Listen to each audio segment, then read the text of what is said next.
Hello again, YouTubers. Welcome back to the Board Game Captain. I'm your host, the Board Game Captain, and today I'm going to be reviewing and talking to you about a role-playing game by the name of Monsters and Other Childish Things. Now, Monsters and Other Childish Things was written by Benjamin Baugh. I hope I'm pronouncing that correctly. They're Baugh or Baugh. And it was published by Arc Dream Publishing. Let me show that there. Now, Monsters and Other Childish Things, written under it on the back cover, it says, a distressingly fun role-playing game about kids and the relationship-devouring horrors beyond time and space who love them. And that is a great description for this game. That is really funny, a little bit of tongue-in-cheek, and it actually is a great tagline for this game. Someone once described this game to me, and for the life of me I can't remember who it was, or I would mention them, but someone once very appropriately described this game to me as being Calvin and Hobbes meets The Call of Cthulhu. And that's a fantastic description of this role-playing game. Now, that is a great description of the main setting. There are some alternate settings in here, but the main setting that this book actually really seems to have been written for that fits really well. Imagine the old comic strip Calvin and Hobbes. You know, you have Calvin, he's an elementary school student, and he has Hobbes, his best friend, who's imaginary, and is really just his stuffed tiger. But when no one else is looking, Hobbes becomes real and goes on adventures with Calvin, and they talk and they joke around and they build snowmen together and go on sled rides together. So imagine that, but change the fact that Hobbes is imaginary. Make it that Hobbes is real. And it's just that Hobbes turns into the stuffed tiger whenever anyone else is around, so he doesn't give himself away. Because in reality, Hobbes is a bizarre monster from outside of time and space who's attached himself to Calvin and is feeding off of Calvin's emotions. But while he is there in this symbiotic relationship with Calvin, he protects Calvin from anything that would do him harm. But Hobbes, being from outside of time and space, doesn't fully understand proper dynamics of Earth. So when Calvin's teacher gives him detention, Hobbes might perceive that as a great harm and eat Mrs. Krabappel. And if Hobbes does this, he doesn't realize that this might bring men in black, special agents from the government, down to the school to find out what kind of bizarre monster from out time and space is active in this area and has eaten the elementary school teacher. So that's kind of what Monsters and Other Childish Things is about in a nutshell. So let's have a look at the book. Now, this is the hardcover edition. There is also a softcover, which is more affordable. The book is printed in black and white, which, you know, it's fine. I don't have a problem with black and white printing. Sometimes we get a little spoiled by some of the bigger companies that do full color printing on all the pages. But you know what? It's fine. I don't feel like I'm missing anything by it being in black and white. The theme of the printing is really cool. They make it look like it's lined paper from the inside of a spiral notebook, which goes really well with the fact that you're, as in the game, playing school children. And one thing I really like about it is they have lots of doodles, as if a kid did them. These little doodles of their monsters up there in the top corner there, you can see one.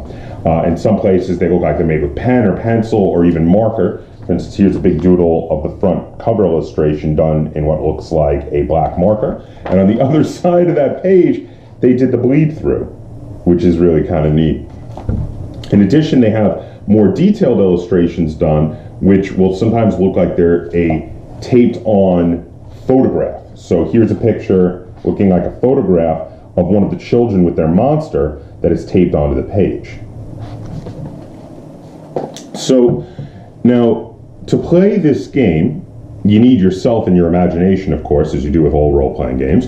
You need the book, you need some paper and some character sheets. Here's some character sheets. And you need some 10-sided dice. Now, you'll never need more than 10-sided dice, or as we, when we're role-playing, call them D10s. You'll never need more than 10 for a single roll, so 10-sided dice is what you need for this game. Now, the main setting of the game is that you make a character that is an elementary school child, and then you also make the character that is their monster. And this has one of the most creative character generating systems I've ever seen in regard to making the monster. It's incredible. I mean, the sky is the limit with what you can do to describe what your monster looks like, and then there are plenty of rules in there for you to come up with rules that fit the traits of the monster you just made. And then they have a bunch of sample monsters in there that you can use as NPC monsters, or even just, if you don't want to make your own, you could just take one of those monsters and use it, which is awesome. But the system is so fantastic. You should totally try making a monster. It's so cool, and you can come up with all sorts of bizarre abilities for your monster. Every monster gets one free ability to hide, which can be almost anything.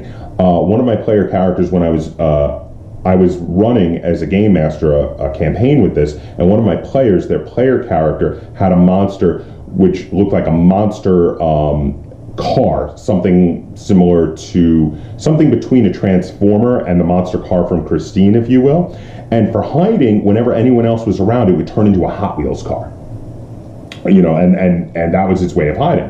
Another character had their monster was like a stick figure brought to life, and whenever someone would come around, it would turn back into the doodle, the stick figure, on some paper that the child was carrying in their backpack or something. Other monsters could just turn invisible or turn into other innocuous looking things, or there's even a monster in here that disguises itself by making itself look like a normal human adult. And then people talk to it and they just think it's you know, this nice lady, when in reality it's a horrible monster from outside of time and space. So you go through adventures, and the adventures are a combination of the sort of things that kids in school would face, combined with also dealing with horrible monsters from outside of time and space. So it's like, okay, your teacher gave you detention. There's a thing that a normal kid would face, but during detention it turns out that your teacher is really an excruciator in disguise, which is a horrible monster that basically wants to devour your child. But of course your child's monster isn't going to let it do that. So then you have a giant no-holds-barred fight in the school. But then you have to deal with the fact that you probably killed or chased off the teacher, who's now missing, and you probably really did a lot of damage to the school, and you have to keep from drawing attention from the authorities. So how are you going to deal with that problem now? And a lot of that is how games of monsters and other childish things go. I mean, it's very cool like that. It's very interesting. So when you're making your child, here's a character sheet that one of my players made for their child in the game I was running. Now your character sheet, which is so characterful, it's in the back of the book here.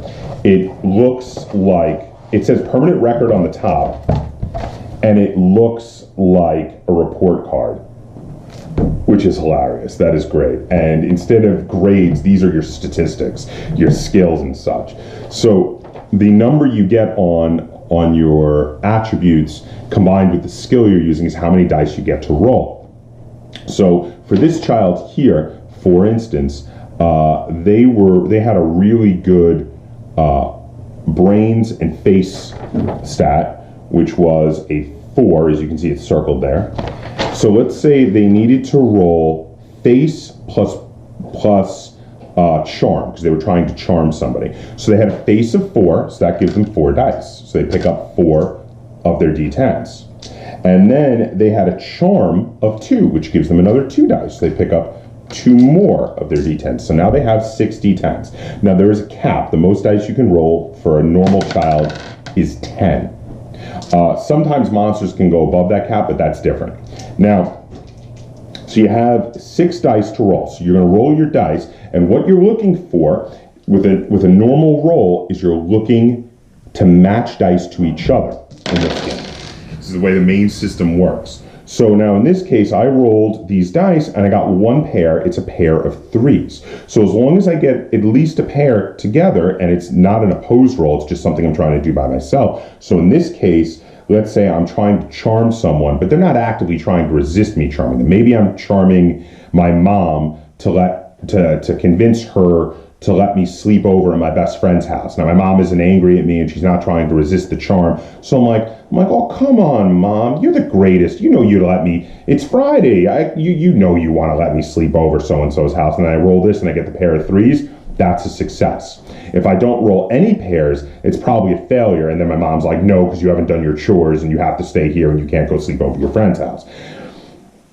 Now, when you're trying to oppose someone else, or when you're in combat, then how many matching numbers you get and how high those numbers are start to matter. Also, if you're trying to do something that's rather difficult, significantly difficult, the game master might set a difficulty for it. So this is how that goes. So first off, if it's a rather difficult task, if it's something that's not opposed but it's tough, like let's say for instance you're trying to jimmy a lock with a screwdriver, and maybe it's something you've done before and you know how to do that with a fairly simple lock, but it's not easy. Well, then the game master might set a difficulty of 3. So if you roll any pairs that are 1s or 2s, they're not going to count. You need to get at least a 3 or higher.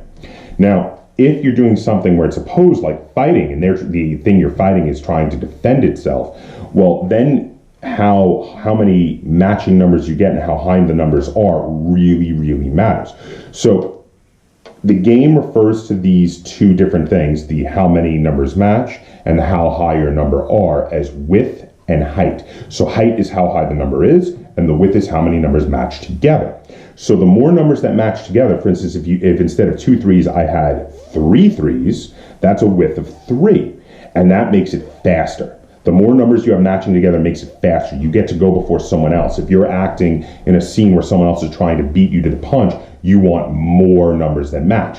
Now, how high the number is how well you did at that. So if you're working against someone in a scene where speed isn't as important, but how well you do at something is important, well, then the higher number is more important. So maybe the 3 3s aren't as important as 2 8s, because 2 8s means you're doing really well. Let's say the difficulty is a 7 because it's a really hard thing to do. Well, those 2 8s are much more important than 3 3s. So let's say you rolled 2 8s and you rolled 3 3s, you would obviously choose to use the 2 8s.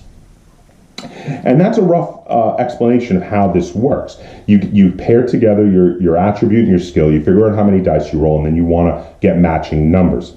And in combat, initiative is decided by whoever has the wider roll. The wider roll goes faster.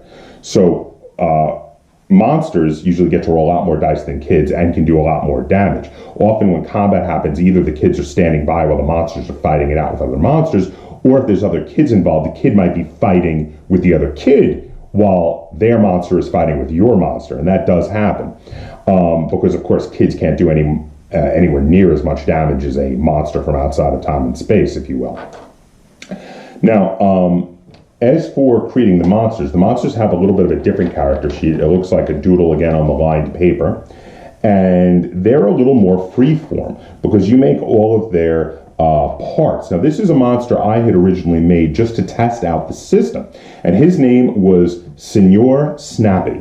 Now, Senor Snappy is a humanoid-looking snapping turtle, and he has a big spiky shell, and for hiding, he likes to go into his shell, and then he pulls his shell into itself like a cartoon until he pops and disappears.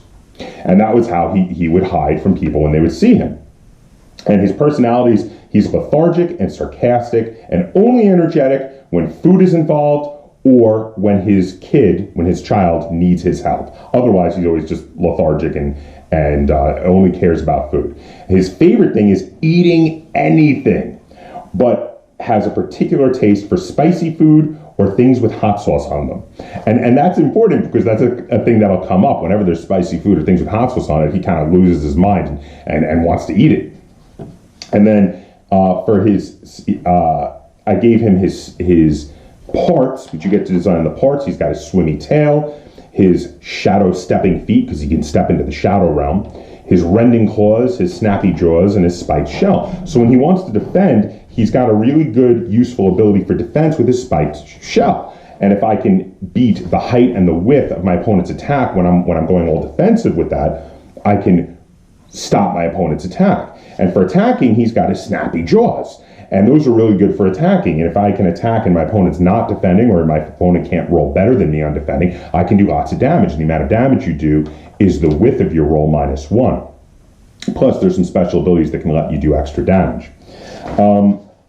And then in addition, he has the really cool shadow stepping ability where he can step into the shadow realm. He can bring other people with him by stepping through shadows under beds. Now, this is not a combat ability. This is a characterful ability for Mr. Snappy. Mr. Snappy has the ability to step into the shadow realm, and it's hinted that the shadow realm is where he actually goes when he wraps himself up. But by going through the shadows under beds, he's able to bring other people with him. He can take other people into the shadow realm.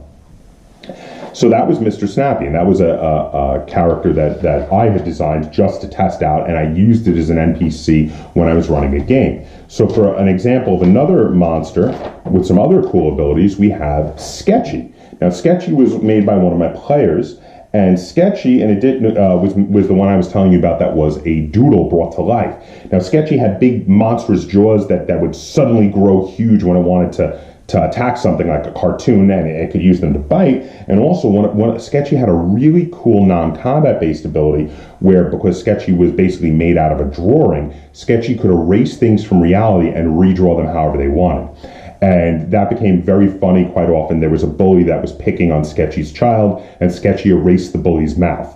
And before anyone saw that the bully had no mouth, the child had to convince Sketchy to redraw the mouth, but Sketchy did redraw the mouth, but redraw it a little bit crooked, as because they wanted to just get one little thing in there permanent for themselves. So they made the bully's mouth a bit crooked. So the character creation in this is great. You have the normal amount of control over creating your child, but the amount of control you have over making your monster is amazing. I have never seen a character creation system more creative, more in-depth, more interesting. And that is where, in my opinion, this game shines the most, is in being able to make your monster. Because you really have to stop and think about it. What do I want my monster to be? What do I want them to look like? Do I want them to be a flying shark? Or do I want them to be a humanoid alligator that wears a cowboy hat? Or do I want them to be a doodle brought to life, or a toy brought to life? There's so many things that you can do. You can make them funny, you can make them scary, you can make them a combination of the two. And that's awesome. That is one of the things that this game does the best. This game also, even though it has that base setting like I told you, they have some options in here, some toolbox type options to alter the setting. If you don't like that setting, if you're not in love with the setting of Calvin and Hobbes mixed with Call of Cthulhu, they have some other kind of concepts that you can mix with that. They're all sort of mixed with Call of Cthulhu, if you will, but like, for instance, one of the other settings which I think is kind of amusing is they have one that's like Pokemon mixed with Call of Cthulhu. So in that setting, everyone knows about the monsters. They're not a secret, so the monsters don't have to hide, and people have fights, these scheduled fights between the monsters. Like there's a organized fight ring that goes on where kids battle their monsters, and it's televised and people watch. So it's kind of like Pokemon, except the Pokemon are monsters from outside of time and space. And there's a few other alternate settings in there too, and they've released some expansions with alternate settings. Now, in my personal opinion though, the main setting is my favorite. I really like the whole idea of making it the real world, and your kids going to school, and you have to keep your monster a secret, and you have to keep your monster out of trouble while your monster saves you from horrible creatures that want to do you harm, which are attracted to you because you're linked to your monster, because you are made a bit special by being linked to this supernatural creature. The rules are easy. It's all one type of dice. The stats tell you how many dice you roll, and really what you're just looking for is pairs, and then or triples or quadruples or what have you. The more you get, the better. The faster it goes. The higher the number, the better it is that you've done whatever it is you were trying to do, with the exception of when you're opposing someone, like in a fight or when you're both trying to do something. Usually it's fairly easy just to see, okay, I got a pair, I was able to do it. And then sometimes if it's really hard, your game master might set a difficulty, but usually the difficulties aren't that high. They're only really high when they're things that a little kid really probably shouldn't be able to do. Like, for instance, if you're trying to hack into a computer and maybe your kid isn't really a hacker, they might set the difficulty at like a 7, which would be really high and really difficult to do. But generally speaking, This system is very easy to use. It's very user-friendly. It's very easy for the game master to come up with something on a spot and just jot down a couple of stats and be like, okay, here's the thing I just came up with. If you're preparing ahead of time, it's very easy to come up with NPCs also for that. There are a lot of NPCs in this book, both supernatural and not supernatural. You have other kinds of monsters as well as other kids monsters in this book, which are great to use when you're coming up with adventures. There's a handful of sample adventures in here which could be used as they are, or taken and altered to fit your campaign. I really like this game. I run one campaign with it where I was the game master, and I've played a number of one-off games at conventions with this system, and it's a really fun system. It's really cool, and I love the role-playing of being a kid. It's kind of amusing with having your monster there, and I love the combat with the monsters, because the monster's special abilities can be amazing when you get into combat. So this game is a lot of fun. I really do enjoy it. If you think the idea of taking Calvin and Hobbes and crossing it with the Call of Cthulhu sounds awesome, then you should totally buy this game and try it out, because it is tons of fun. So if any of that sounds cool to you, I am recommending this game to you. This is a cool game. Now, out of 10 stars, I give Monsters and Other Childish Things 8 stars. It is a very good game. I've had a lot of fun playing it, and I'm thinking about running another group of it in the future. So as a really high rating, I really like this game, and I do recommend it to you. But let's get a second opinion. Lynn, how many stars out of 10 would you give to Monsters and Other Childish Things? 7. So Lynn gave it a 7, which means she really liked it and she'll play it anytime anybody wants. So it's not quite as high as my 8, but it is a fairly high rating. And now she hasn't run any campaigns of this. She's just played as a player character, but she did really also like how creative you can be with your monsters. In fact, that doodle monster was hers. She had a lot of fun with him, and she had a lot of fun creating him, and then really enjoyed playing the kid with Mr. Sketchy, because Sketchy was a really cool monster. Actually, he was, in my opinion, of all the monsters I've played with, either that I created or other people created, he was one of the most creative. His ability to erase and redraw things from reality was awesome, and it caused endless amounts of fun. So there you have it. So I gave it 8 out of 10 stars. Lynn gave it 7. If you're looking for a role-playing game where you're not just, either warriors or sorcerers running around in a fantasy world, or space marines running around shooting futuristic weapons like railguns and lasers in a sci-fi world. If you're looking for something a little more interesting, with a little bit more bizarre, maybe with some more chances for some very interesting role-playing, actually getting into the character and really having fun, this is a great game to try out. So there you have it. Do you have any questions about Monsters and Other Childish Things, or any comments you'd like to make about it? Or do you have any questions or comments you'd like to make about this video? Please comment down below. If you liked this video and you would like to see me do more like it, please, please, please like, share, and subscribe. And until next time, game on.